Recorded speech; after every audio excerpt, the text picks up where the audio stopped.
بسم اللہ الرحمن الرحیم۔ السلام علیکم ورحمۃ اللہ وبرکاتہ۔ آج ہم اپنی بک سنہری کرنیں کا چھٹا لیسن پڑھیں گے، جس کا نام ہے ثقافت سے سعادت تک۔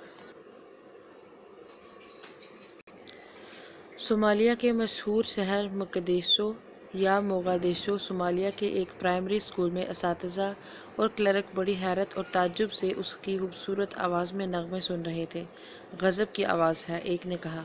ہیڈ ماسٹر نے کہا، اتنی خوبصورت آواز میں نے کبھی نہیں سنی۔ اس کے پاس لحن داؤدی ہے۔ اس نے ایک نغمہ ختم کیا، اب وہ پرانی شاعری سنا رہا تھا۔ ایک کہنے لگا، مخنی سی شکل و صورت کا یہ بچہ عبداللہ جب بڑا ہوگا تو کیا غضب ڈھائے گا۔ ہمارے لیے باعث فخر ہے کہ یہ ہمارے اسکول کا طالب علم ہے۔ خوبصورت آواز میں اس کے ساتھ صحیح تلفظ ایک نعمت خداوندی ہے جو چھوٹے سے عبداللہ کو بڑی کم عمری میں میسر آ گئی تھی۔ وہ جیسے جیسے بڑا ہوتا گیا اس میں خود اعتمادی بڑھتی گئی۔ اب وہ بڑے بڑے اجتماعات کے ساتھ اپنی آواز کا جادو جگاتا اور لوگوں کو مبہوت کر دیتا۔ صومالیہ پر ان دنوں سیاد بری کی حکومت تھی۔ ایک دن وزارت تعلیم کے ایک بڑے افسر نے اس کے قصائد سنے۔ اگر یہ ہمارے صدر کی مدح میں اشعار پڑھے تو مزہ ہی آ جائے، اس نے سوچا۔ چنانچہ عبداللہ کے لیے خصوصی تعلیم اور اساتذہ کا بندوبست کیا گیا۔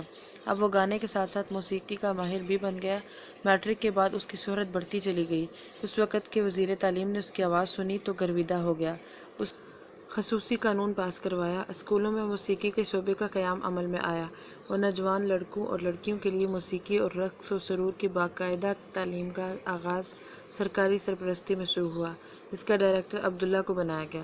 اسکولوں اور کالجوں میں موسیقی کی تعلیم شروع ہو گئی۔ اندرون ملک اور بیرون ملک ثقافت کے نام پر ثقافتی طائفے جانے لگے۔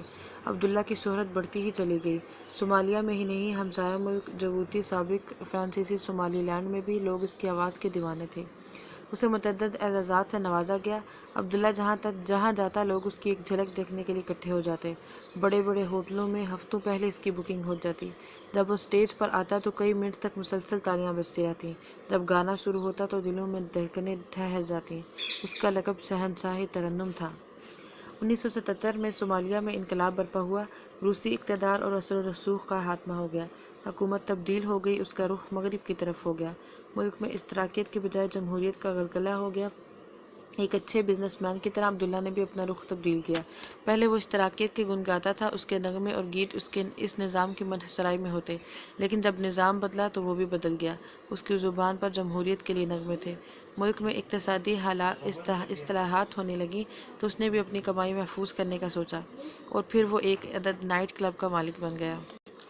موغادیشو میں اول درجے کا نائٹ کلب جہاں راتیں جاگتی اور دن سوتے تھے۔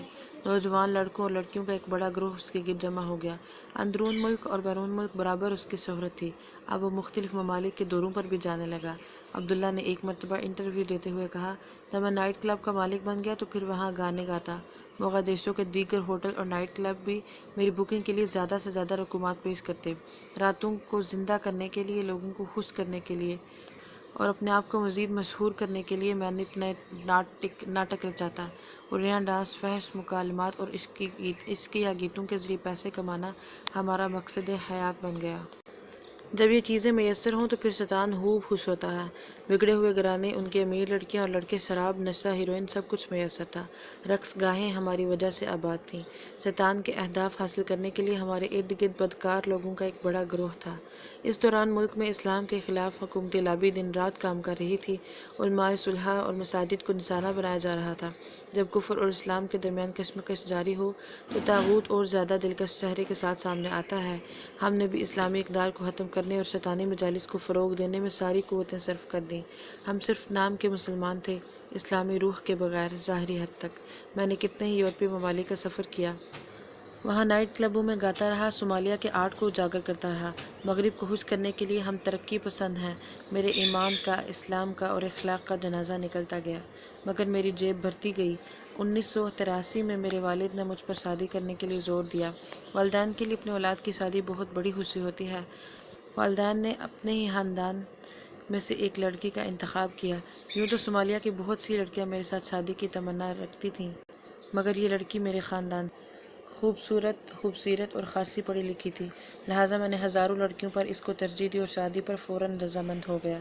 کچھ ہی دنوں کے بعد شادی کا ہنگامہ شروع ہوا۔ ایک گلوکار کی شادی یقیناً بہت یادگار تھی۔ پورے صومالیہ سے گلوکار آئے، خوب ہلا گلا ہوا، ٹیلی ویژن، اخبارات، ذرائع ابلاغ کے نمائندے جمع ہو گئے۔ یقیناً یہ ایک یادگار شادی تھی۔ شادی کے دوران میں نے محسوس کیا کہ میری بیوی اتنی زیادہ خوش و خرم نہیں جتنا کہ میرے جیسے معروف آدمی سے شادی کے بعد کسی لڑکی کو خوش اور مسرور ہونا چاہیے۔ میں نے اس صورتحال کو اس کے فطری حیا پر محمول کیا۔ شادی کے بعد ہم ہنی مون کے لیے چلے گئے۔ یہ دن اتنی تیزی سے گزرے کہ اندازہ نہ ہو سکا۔ میں نے دوبارہ اپنی ڈیوٹی سنبھال لی۔ میرا کاروبار بہت رات کو شروع ہوتا اور میں فجر سے ذرا پہلے ہی گھر آ پاتا، پھر میں سو جاتا اور عصر کے وقت اٹھتا۔ میں نے کئی مرتبہ دیکھا کہ جب میں صبح گھر آتا ہوں تو میری بیوی جاگ رہی ہوتی ہے اور عموماً اس کے ہاتھ میں قرآن پاک ہوتا جسے وہ پڑھ رہی ہوتی تھی۔ میں آ کر بڑے جوشیلے انداز میں اسے رات بھر کی کارکردگی سناتا، اپنے پرستاروں کی چاہت سے آگاہ کرتا۔ آج کتنی لڑکیوں اور لڑکوں کے فون آئے جو میرے فن کے شیدائی ہیں۔ میری بیوی ان باتوں کو ناگواری سے سنتی اور میرے لیے ہدایت کی دعا کرتی۔ اس دوران فجر کی اذان ہو جاتی اور وہ مصلی کی طرف بڑھ جاتی، جبکہ میں نماز پڑھے بغیر ہی سو جاتا۔